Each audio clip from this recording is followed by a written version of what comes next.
also in your resume. They should not be able to find out everything by reading your resume. You give extra information in your statement of purpose.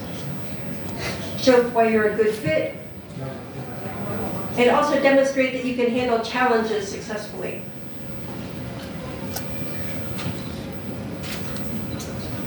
Here are some questions that your statement of purpose can answer. For example, why are you applying to this program? What are your goals, your educational background, your relevant work experience or projects? What else have you done to prepare? If you have achievements, awards, internships, qualifications, publications, and why do you want to study this specific course at this specific university? How will this school or this course of study, this professor help you? And how will you be an asset to your university?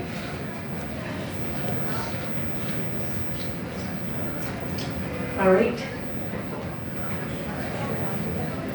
How should you get started? The first step should be to brainstorm your ideas. Talking about yourself. What's going to be your opening? Is there a story you can tell about yourself? Is there something about your personal experience that made you want to study what you are studying? Is there something about a family member or a childhood experience or something in your academic career? Brainstorm your ideas, talk to friends and family, tell your story, and get them asking you questions. Outline your essay structure, write your first draft, ask people for feedback, revise, write a second draft, and keep on writing multiple drafts until you're satisfied. Then you want to carefully proofread your final version.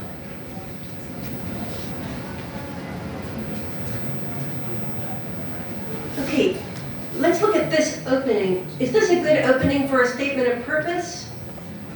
Please read it and tell me if you think it's good or bad.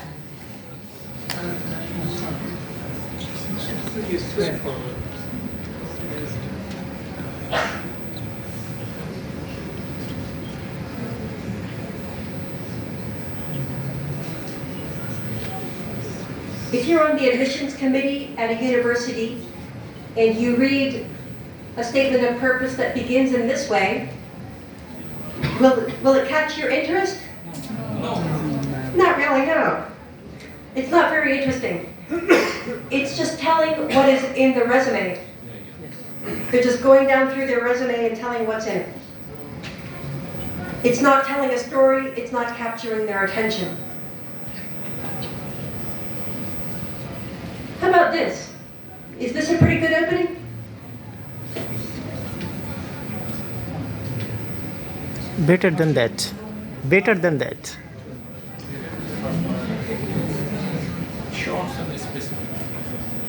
Maybe it's a little better, but still it probably sounds like a lot of applicants could say the exact same thing. Yeah. It doesn't make you unique. Many people could write the exact same thing. So it's not great. How about this?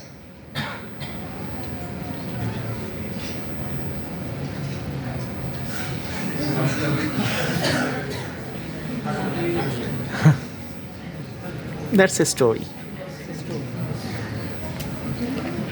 Okay, this is a personal story. Not every applicant for library science has a story. It's something unique, and after the admissions committee reads your statement of purpose, they will remember this person. So I didn't come up with this example myself. I don't consider myself an expert in writing statements of purpose. I'm not. And this is where I found it. I think this is a very good website. They have a lot of great advice, more than I have. So I would recommend going there. uni.edu. There was also advice about what to do if you are applying to 10 universities. What parts of your statement of purpose do you need to change? Do you need to rewrite it every time, or do you just change a certain part? You can find some good advice there.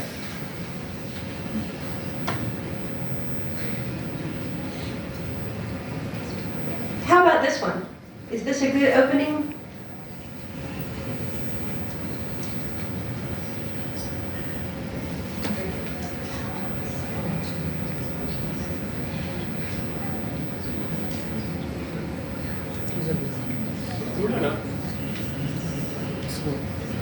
Yeah. Detail. It's specific, it's unique. You can tell that an individual is writing.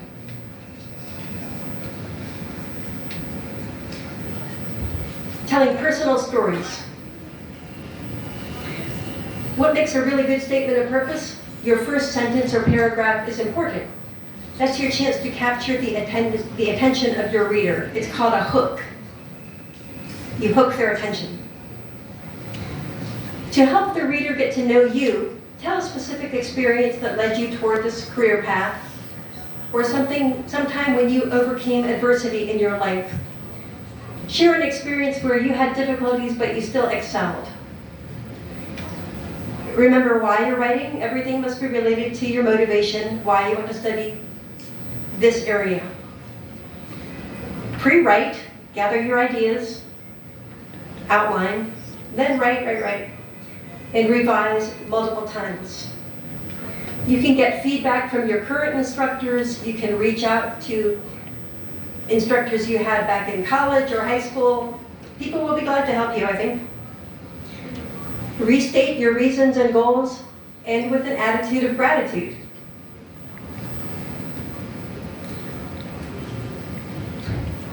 You may want to do research on the university as you're writing your statement of purpose. Have you decided which universities you will apply to? Yeah. Probably some people have decided, some have not. I remember when I was deciding which university to study linguistics, I asked my undergraduate teachers, what are some very good linguistics graduate schools? I looked at US News and World Report. They have a ranking of the best schools for linguistics. And I thought about the location, a place that is not too cold in the winter, not too hot in the summer, right? A good location. I narrowed it down to 10. I applied to maybe 5 schools. So as you're finding out about your university that you're going to apply to, go to the website, learn about it. If possible, get to know professors at the school. You can read articles that they have written. Think about how their research relates to your own research and your own interests. Are there any interesting questions that you can ask this professor? You can email them, ask your questions. Maybe it's something that relates to your own situation or your country or your own research interests. And then you can mention that sort of connection in your essay. When you really want to be admitted to a particular school, it's also good to find the mission statement of that university and maybe use similar words and phrases in your application essay if it relates to you. If it's relevant to who you are and what you want to do, you can use similar words and phrases. For example, here's the Graduate School of Business at the University of Pittsburgh. I just pulled this off their website.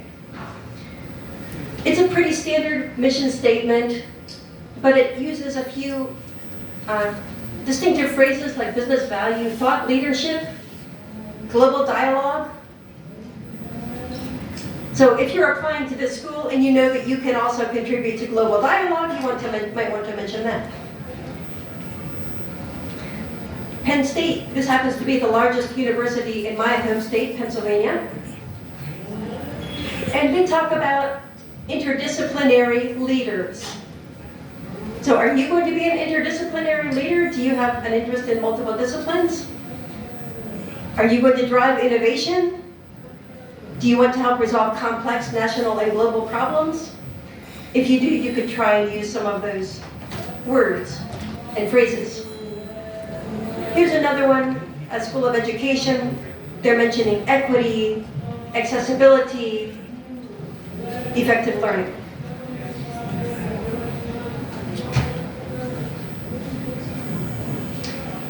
How many are going to apply for an MBA, a Master's in Business Administration? 1, 2, 3, 4, okay, not too many. How many are going to apply for liberal arts, English, history, other liberal arts? Okay, a few. How many will be in STEM, science, technology, engineering, math? Okay, most people. All right, and what you write may be a little bit different depending on the type So for an MBA, you'll want to mention your work experience, at least 2 years. Talk about a difficulty you have overcome, how you were creative and resilient. And of course, you don't say, I am creative. Show them how you were creative. Say what you did that was creative. Include your turning point story. Why are you applying for the MBA? What brought you to this point? Talk about your future plans for your business career and how you will do it, to let them know that you are serious and prepared. For STEM, you want to take a perspective as if you are already, I am already a scientist, I'm already an engineer, I'm already a mathematician. And think of yourself in that way. Don't think of yourself only as a student. Think of your potential.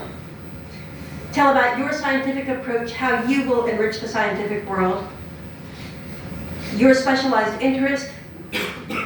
What have you done as an undergraduate? Who did you work with and why? What projects did you do? Have you given presentations at conferences? Have you given poster presentations?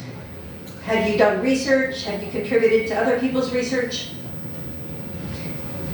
Talk about your internships, projects, past employment, research publications. What skills do you have? Maybe it's not on your resume, but you know how to do something that's relevant. How will this school help you reach your goals? Why are you uniquely suited? You may find it useful to read other people's statements of purpose. You can search for examples of successful statements of purpose in your field. Be careful to only use these examples to get you thinking about your own essay. Don't copy anything, because if you copy anything, it will not be you. It won't be about yourself. Also, plagiarism is a serious problem, and it would not help you. You can find simple essays at the College Essay Guide has good advice. Some universities also have good advice, like UCLA and Cornell. Some other schools have great advice on their website about how to write a statement of purpose for them. What mistakes should you avoid? One big one is careless errors. It's good to get multiple sets of eyes looking at your statement of purpose. When I write something, I might write a wrong year by mistake, or forget a period, or make some careless mistake I don't notice. So if I get more people to read it for me, they can point out my mistakes. You don't want any typos in there, no grammatical mistakes, no incorrect information. Avoid vague generalities. You don't want to use cliches, empty phrases, or superficial statements.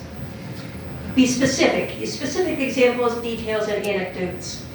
It's better to write 500 words that are very good and every word counts than 1,000 where you have lots of wasted words and you're not adding information. You don't want to summarize your resume. It should give additional information. Don't be too wordy. Avoid unnecessary words. And be sure that you revise.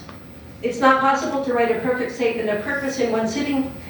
Write multiple drafts and here you can see I didn't get anybody else to read it for me. It should be to get feedback. Take some breaks between your drafts and then come back with fresh eyes. So I was a bit careless writing this, but you're not my admissions committee, thankfully. Please write more carefully than I did. How about getting help from AI? Do you ever use AI? A few people do? Okay.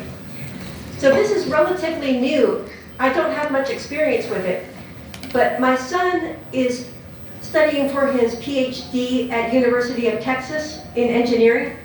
And he told me that sometimes when he has written an article about his research, he's trying to think of a title. What would be a good title for this? And if he's having trouble coming up with ideas, he'll ask AI, suggest 5 different titles for this. Like, here's a paragraph I wrote, suggest 5 different titles. And then he'll choose maybe a few words from their ideas. Or maybe he doesn't use anything at all. Or he needs to summarize a paper that he wrote. You need to write an abstract, right? It's not easy to write an abstract. So he might ask ChatGPT or Bing AI, suggest 5 different ways to write an abstract or a summary of my paper. And then he might use their ideas or he might not.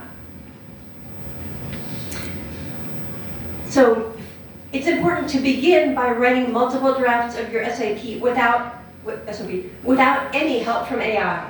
Don't begin with AI. That will not be a good approach.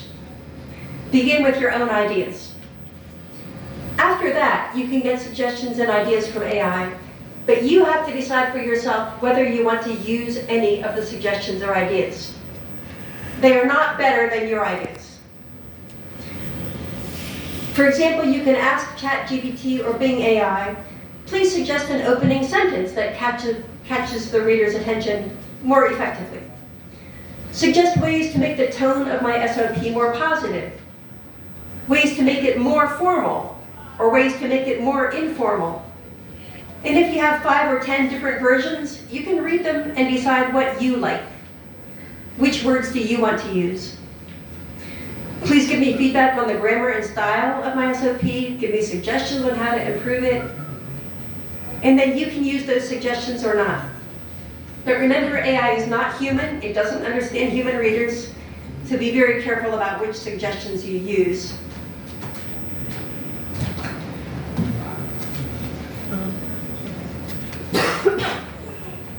Do you have any questions? We can just take 1 or 2 questions. 2 questions maximum. Okay, yes? In back. Do we write the SOP in a formal way? Should you write an SOP in a formal way? Completely formal. It should be relatively formal. You're writing to the professors? Yeah. Relatively formal. Yeah, you can ask it. I think anyone's interest is different and his experience is different.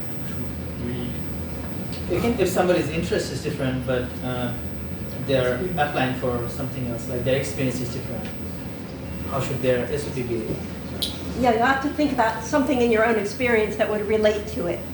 And it would help to talk to friends, tell your story, and find details that you can use. Well, it looks like we're out of time. Good luck and best wishes in your studies. Thank you. Thank you so much. Thank you. That's a nice session.